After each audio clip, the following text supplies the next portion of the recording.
Kita lanjutkan materi berikutnya yaitu tema, di mana pada pagi hari ini kita akan belajar mengenai tema 2, subtema 3 pembelajaran kelima. Bersatu kita teguh adalah semboyan bangsa Indonesia dalam mewujudkan persatuan dan kesatuan. Apakah kamu masih ingat arti dari semboyan tersebut? Apa makna semboyan tersebut jika dikaitkan dengan makna upaya mengembangkan kesejahteraan rakyat di awal masa kemerdekaan Indonesia? Ayo kita pelajari bersama. Upaya bangsa Indonesia meningkatkan kesejahteraan rakyat di awal masa kemerdekaan Indonesia. Pada awal kemerdekaan Republik Indonesia, keadaan ekonomi Indonesia sangat buruk. Hal ini disebabkan oleh berbagai hal. Di antaranya, harga barang-barang mahal akibat inflasi dan adanya blokade ekonomi oleh Belanda. Dalam hal ini adalah nikah. Berbagai upaya dilakukan oleh pemerintah beserta rakyat untuk meningkatkan kesejahteraan, di antaranya dengan berbagai cara. Jadi di awal kemerdekaan anak-anak Indonesia diblokade pemerintah Belanda, ekonominya di stop, perdagangan dibatasi sehingga menjadi susah hidupnya. Pada awal kemerdekaan pemerintah dan rakyat Indonesia belum sempat melakukan perbaikan ekonomi secara baik.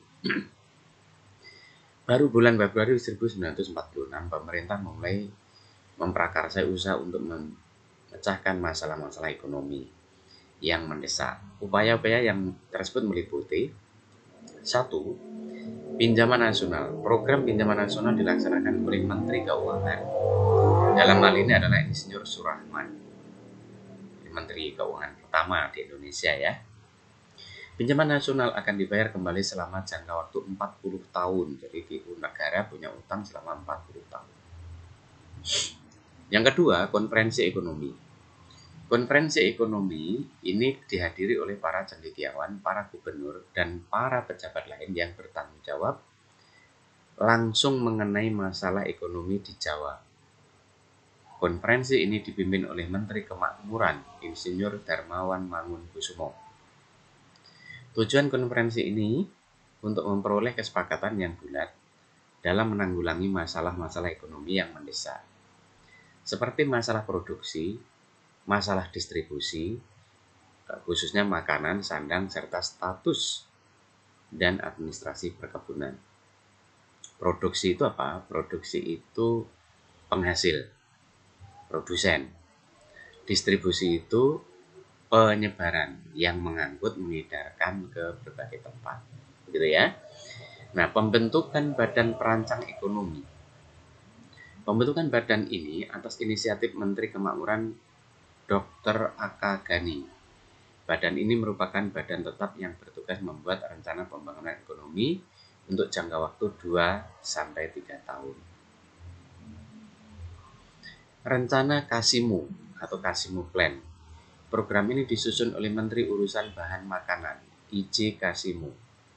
Program ini berupa rencana produksi 3 tahun, yaitu 1948 sampai 1950. Mengenai usaha swasembada pangan dengan beberapa petunjuk pelaksanaan yang praktis.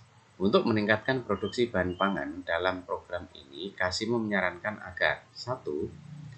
Menanami tanah-tanah kosong di Sumatera Timur seluas 281.277 hektar. 2. Di Jawa dilakukan intensifikasi dengan menanam bibit unggul. Jadi anak-anak, kalau menanam baru di area yang luas ini namanya ekstensifikasi, yaitu menambah jumlah area tanam. Kalau intensifikasi itu lahannya tetap tapi caranya ditingkatkan. Maka intensifikasi ini biasanya dengan 5 cara.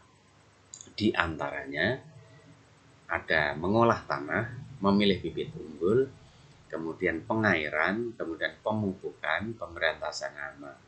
Ini intensifikasi. Ada 5 ya tadi ya, diingat-ingat. 1. Mengolah tanah, memilih bibit unggul, lalu memupuk, memberantas hama, lalu pengairan. 5 ya. Lalu ketiga, pencegahan penyembelihan hewan-hewan yang berperan penting dalam produksi pangan. Jadi sapi, kerbau itu dikurangi penyembeliannya karena nanti digunakan untuk membajak sawah. Di setiap desa dibentuk kebun-kebun bibit, jadi ada pembibitan di setiap desa. Lalu ada transmigrasi. Apa itu transmigrasi? Transmigrasi itu berpindahnya penduduk dari daerah satu ke daerah lain, dari pulau satu ke pulau lain. Dalam hal ini adalah menyebarkan penduduk dari daerah padat ke yang lebih jarang. Dari Jawa, dari Bali, dan Nusa Tenggara itu dipindahkan ke Sumatera, Kalimantan, Sulawesi. Itu namanya transmigrasi. Itu membuka lahan baru. Berikutnya, Persatuan Tenaga Ekonomi. Organisasi yang dipimpin Bandoro Raden Motik ini bertujuan untuk menggiatkan kembali partisipasi swasta dengan membentuk PTE. Juga diharapkan dapat melenyapkan individualisme di kalangan organisasi pedagang sehingga tidak ada monopoli dagang. Seperti biasa, kalian buat sebuah kesimpulan, ini namanya peta pikiran, upaya meningkatkan kesejahteraan rakyat di awal masa kemerdekaan. Kalian tulis seperti biasa ya di buku catatan. Nah, lalu diskusikan juga boleh dengan orang tua, boleh WA teman ya. Kemudian ayo berkreasi. Sebelum kamu mempelajari gerakan dan pola lantai tari indang, sekarang kamu akan menampilkan seluruh gerakan pada pola lantai di materi ini. Coba kalian lihat. Sekarang pembelajaran tema 2 subtema 3 pembelajaran ke-6. Nah, kita telah mempelajari berbagai bentuk kerjasama dalam kehidupan. Tahukah kamu, kerjasama juga diperlukan dalam setiap jenis permainan olahraga. Ayo bekerja sama dalam permainan olahraga rangku alu ya. Nah, apakah kamu masih ingat cara bermain rangku alu? Nah, ini kalian isi pertanyaan-pertanyaan ini. Apa saja taktik yang perlu dilakukan? Mengapa kerjasama sangat diperlukan? Nah, ini kalian pertanyaan-pertanyaan ini boleh kalian buka di buku paket kalian. Ya, di buku tema 2 kalian buka di pembelajaran ke-6. Lalu kalian jawab ya. Lalu kalian juga baca di buku berikutnya pada pembelajaran ke-4 sebelumnya telah mempelajari tentang buku mini menceritakan tentang manfaat persatuan dan kesatuan. Lalu kalian buat lagi peta konsepnya seperti ini di buku catatanmu. Mengapa persatuan dan kesatuan penting untuk kesejahteraan umum? Kamu catat lagi di buku catatan. Setelah itu kita diskusikan, boleh dengan Pak Guru, boleh juga dengan teman-teman. Di bagian terakhir anak-anak ada soal yang perlu kalian kerjakan di buku paketmu. Kalian buka, kamu kerjakan apa yang kamu ketahui tentang kalimat efektif, tulis ciri-ciri kalimat efektif, tuliskan 5 contoh kalimat efektif dan seterusnya. Itu di buku paket kalian ada ya. Kalian langsung buka di sana. Kemudian jelaskan manfaat persatuan dan kesatuan untuk kesejahteraan rakyat NKRI, itu juga ada. Lalu tabel di soal itu juga kalian isi ya. Perhatikan tabel nilai IPA ini untuk matematika ini ya. Nah, kamu nyatakan bentuk pecahan. Nyatakan dalam bentuk pecahan jumlah siswa yang mendapatkan nilai 10. Kalau mendapatkan nilai 10 ini berapa?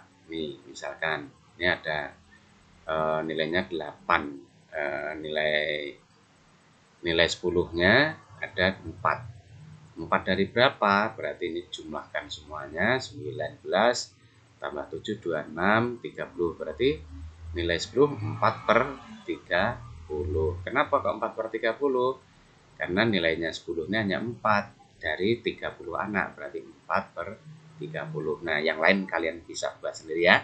Demikian pelajaran hari ini, soal-soal nanti kalian kerjakan, dan di bagian terakhir ada literasi, kalian baca untuk pengayaan, ada asal mula kapur sirih di Pina, sejarah-sejarahnya, kemudian si Badang cerita rakyat di Singapura, kemudian ada juga potensi ekonomi negara ASEAN, kemudian di Filipina itu ada penghasil ekonomi berupa pertanian dan seterusnya. Itu